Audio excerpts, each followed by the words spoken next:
Hi everybody, this is Mr. Farmer here, and today we're talking about AP Macroeconomics, the Federal Reserve. So we're going to talk about what backs the money supply, the Federal Reserve, and the banking system. Kind of just some general definitions today though. So things we need to remember and kind of consider are what are the three basic functions of money, which I've already read about that. What makes up things like M1 versus M2. And anything else of that sort. Okay, so we need to know the differences. And so I really like this little image. So if you want to pause it here to look at this, I think it does a really good job of explaining these things, which again, we've read and talked about. One thing that is important for us, when we say money supply, we're going to be referring to M1. And so if money is held into a bank, so it'll be M2, it's not going to be in our money supply. That's going to play a role when we talk about future quantity of loanable funds, money market tables, those kinds of things. So M1 is going to be our money supply. So again, what we're talking today is what backs money. What is the Federal Reserve Bank? Just by definition, so two things we're going to talk about are the Board of Governors and the Federal Open Market Committee. And then we're going to briefly talk about monetary policies, but nothing too specific. So what backs money? Well, here's my daughter, probably around 4 years old, and my son who's probably around 2 at the time, maybe 1. And it's my daughter saying, the government says so. That's what makes it money. And that really is it. It's no more, no less than that. That's what backs it, is the government says so. What do we mean? Well, money is backed by the idea that the government can maintain its value. Currencies are not backed by precious metals, gold, silver, diamonds, whatever else. And really it's because if you are based on the precious metal, it's too finicky. You can only buy so much stuff because you're only worth that much money. Well, in order to keep increasing the production and the growth, you need to be able to get loans in order to build stuff. In order to do that, you need to go beyond what the precious metal value is. Hence why we left that in the United States and every other country did really quite a while ago. There just wasn't enough precious metals. So what does back it? Well, again, I've said before, money is debt. In fact, the Federal Reserve note, which is just the US dollar bill, says it is good for all debts, public and private. It's actually a debt owed by the federal government, and that is the IOU to the Federal Reserve Bank. It's $1 the Federal Reserve is good for. And so we have checkable deposits. Those are debts of commercial banks. That's all that is. So what gives value to the money? Well, kind of three things. One is it acceptable? Okay, is it generally accepted? Can I go to the gas station and get gas? Can I go to a grocery store and get groceries? Can I go to movies and go get a movie? Is it accepted? Second one is it legal, or is it just monopoly money? Well, again, this note is legal tender for all debts, public and private. It's on every U.S. bill, and I'd assume a similar thing is being put on other ones. Businesses can't be forced to accept cash, but as you guys read about, it does definitely make transactions and medium exchanges easier to have that. And the last thing is it's relative scarcity, meaning there isn't an infinite supply, and therefore, since it's scarce, it's worth something. It's worth something because it's legal. It's backed by the government. It's backed by the government and people accept it. So why is it worth something? Because we say it is and we believe it is. And we believe the Federal Reserve is good for that $1 payment back. So how can we prove this? Well, money, a dollar bill, has a purchasing power, an indirect relationship with price level, hence inflation does impact these things. But I know something has value if I can do something with it. I can buy something with it. So I can buy a soda for $1, therefore the dollar must be worth at least one soda, and everybody involved agrees with that. Inflation can definitely cause issues. You can look at Germany in the 1940s, and their currency was so worthless, people would be burning money versus wood because the wood was worth more at that point. because of extreme hyperinflation. And when that tends to happen, currencies and countries tend to go back to barter systems because nobody knows what it's good for. So inflation acceptability can cause issues, and that's when you do get new currencies. It's not unheard of to have a new one. United States hasn't had one for a while, but a lot of the places do because of issues.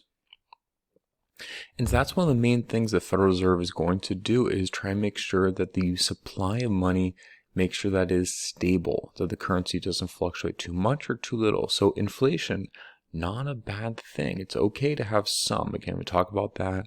That's showing economic growth. But too much destabilizes the whole currency. It loses its buying power. People are going to not accept it. Who cares if it's legal? If it's not worth a soda anymore, I'm not going to accept it.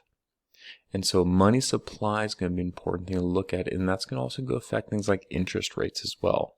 So policies from the banking system tend to choose or impact the money supply and therefore interest rates. And we're going to get more into that as we go along.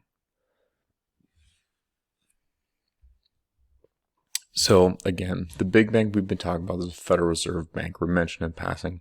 This is the hierarchy of it. So we have the Board of Governors way up here. There's 12 of them. We'll break that down more. The main committee we're going to want to know is the FOMC, Federal Open Market Committee. They're going to put a little asterisk next to that. We're going to really want to know those ones. Underneath that are the 12 Federal Reserve banks. These are the 12 banks. San Francisco is the nearest one to where we are in California. There are 12 banks, and pretty much they're the ones who are kind of in charge of making sure other banks play by the rules and collect different things. There's 12 of them spread across the United States. Then there's the banks that you and I might go to. Bank of America, U.S. Bank, Wells Fargo, etc., etc., etc. Those are commercial banks. I don't go to the Federal Reserve Bank in order to get a loan. I don't get to do that. I go to wherever I might be banking. There are also thrift institutions, mortgage lenders, whatever else it is. We don't talk too much about them, but yes, they're also in this kinds of stuff. Okay, and then down here is the public, you and me. Okay, this is where we are. Little history. Okay, well, back in 1913, with the Federal Reserve Act, Congress decided that a decentralized banking system was actually not a great idea. So let's go ahead and centralize it. The reason why was there'd be things like multiple currencies. You weren't sure which one was legitimate. You weren't sure about the supply because County A was dealing with County A issues and County B or State B was dealing with State B issues, and they didn't talk. And so if one had too much money and one had too little money, then they might be doing counter issue policies and really kind of nullifying each other out, and just there was no communication. That caused tons and tons of issues. Okay, so since 1913 in the United States, we've had the Federal Reserve. Now the Board of Governors is 12 people. The FOMC committee consists of the 12 members. The 7 members of the Board of Governors of the Federal Reserve System are part of this FOMC. The president of the Federal Reserve Bank of New York is the 8th member of the Federal Open Market Committee. The 4 remaining are from the other 11 Reserve Bank presidents, and they rotate 1 year on and just rotate through on a basis. Now, typically, every president of the banks will go to these board meetings, these committee meetings, but the only voting members are the 12 listed here. The 7 from the Board of Governors, the President of the Federal Reserve Bank of New York, and then the other ones. The chair is nominated by the President of the United States from among the Board of Governors. So amongst those 7, they're nominated and they serve a 4-year term after being confirmed by the Senate and so forth. So the FOMC actions are really important. They do open market operations, or OMOs. What are those? They're the ones who actually decide will they agree or disagree to the purchase and sales of government securities. Now, securities is a general term for things like bonds is a type of security. Okay, and so if they say, yes, we will buy a bond from the U.S. government, then that's going to be how money is going to be created and born into existence. And then we're going to talk a lot more about that. But the main thing is that is going to be a major way how they can control the nation's money supply and therefore influence interest rates. And you can see we're going to talk more about that in chapter 14. So monetary policies, if you ever heard like bullish or bearish markets for stock markets, monetary policies have similar things also with names. We have hawkish, think contractionary policies. A hawkish stance is guarding against inflation getting too high. The idea is that when they go to hunt, they are looking down, they're protecting against so nothing can go above them, I guess. That's how hawks try to hunt. Okay, the thing about circling hawk to protecting the upper limit of inflation. Okay, so they're going to cool down the economy, reduce some of my supply so people don't spend so much. Because even though we don't know what the monetary policies might be, if there's less of something, usually use less of it. So if there's less money, probably less being spent. To curb inflation, a hawkish policy might be things like increase interest rates. Again, think the investment demand curve. With higher interest rates, people don't borrow as much money. Okay, it's also going to have an effect on the country's currencies, which we'll talk about later on, but you can see that right now. On the other side is dovish, think expansionary. When a central bank is dovish, they're guarding against deflation or the cost of goods and services getting too low. Now, I have no idea how doves hunt or anything else, or really, I never think of them as hunters in the first place. Okay. But in any case, you might reduce interest rates. Okay. If interest rates are lower, then the value of the currency may decrease, and so people will start spending their money because it's worth less to hold on to it, is the idea. And again, more about that later on. Now, we won't really talk too much about this. You don't hear this term a lot, but again, if you look at articles, which we tend to do, you might hear, oh, they're hawkish, they're dovish, contractionary, expansionary. Now, this isn't the recent FOMC. I didn't look up what the current ones were, but you can see more of 2019 version were on the dovish side. Okay, monetary easing, okay, making it easier to have money, and then somewhere on the more hawkish side as well. Now, again, I don't remember where it all is, and Jerome Powell, you can see, is apparently neutral according to this expansion, and he is the current chairperson of the Federal Reserve Bank. Now, the Federal Reserve is actually independent. You'll notice that the chair is determined by the president and confirmed by the Senate, not voted on by popular vote or electoral college or whatever else it was. It was decided that to try and decrease political influence so that the Federal Reserve Bank can make decisions and choices that may not be very pleasant for the population, but may be necessary to do that.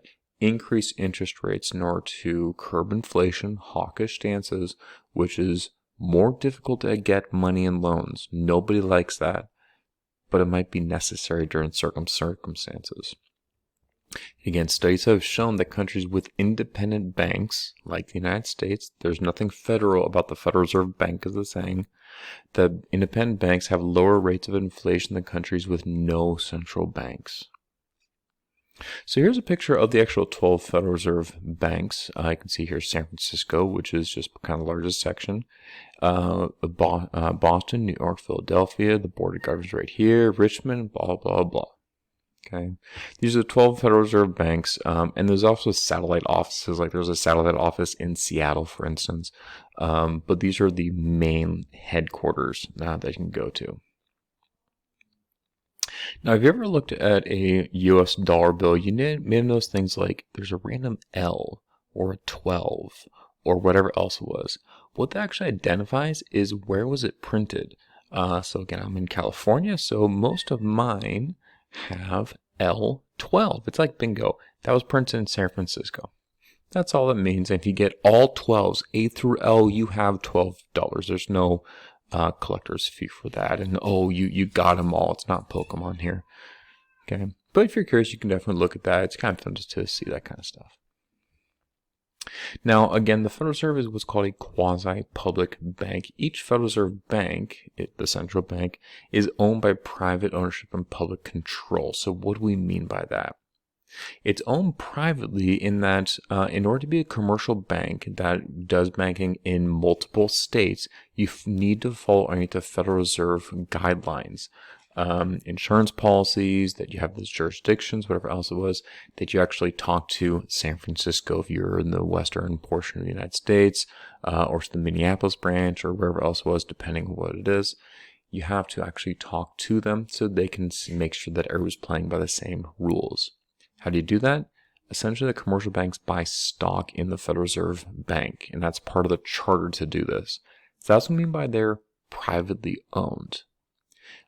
The quasi portion, though, their quasi-private, quasi-public, is that they are non-for-profit, and their goal, their mission statement, is to pretty much benefit the economy, is the idea. Hence, quasi-public bank. It's kind of a weird thing, but that's just how the wording goes. Now, what do? Well, they do a couple different things, but what we're focusing on right now is they're the banker's bank. The central bank performs bank operations for Bank of America, U.S. Bank, whatever else it was. For instance, they accept deposits or providing loans, typically about $150 million per day. Now, this is from our McConnell Bruce 17th edition textbook, so 2006 is what that was doing. I'm not sure how much they do per day. Now, during certain times, like the day after 9/11, 2001, they lent out $45 billion to U.S. banks and thrifts because of the historical circumstances that were surrounding that. So they can change those things. But the idea is that they do lend money on a daily basis. Now, usually it's just for like a one-night thing, and they'll get paid back the next day by that bank, and so it'll be a short-term loan. Sometimes it's not, though. But this is, again, how money can be injected into the economy. $45 billion was loaned into existence. More about that phrase later, on September 12th. So what are the functions? Well, 1, they issue currencies, so 1 through 12, A through L. They set a reserve requirement, which we're going to talk more about, okay, but that's just something to learn. They lend money to banks and thrifts as is needed. They provide for check collection. They're the telephone lines for the banks. Bank A calls Bank B. Hey, do you got the cash? Do you have the check from John Doe? Yeah, they're good for it. Okay, clear it out. The Federal Reserve Bank helps with that communication. They act as a fiscal agent, and by that I mean they are kind of doing a similar thing as the federal government with their fiscal policies. They'll do monetary policies.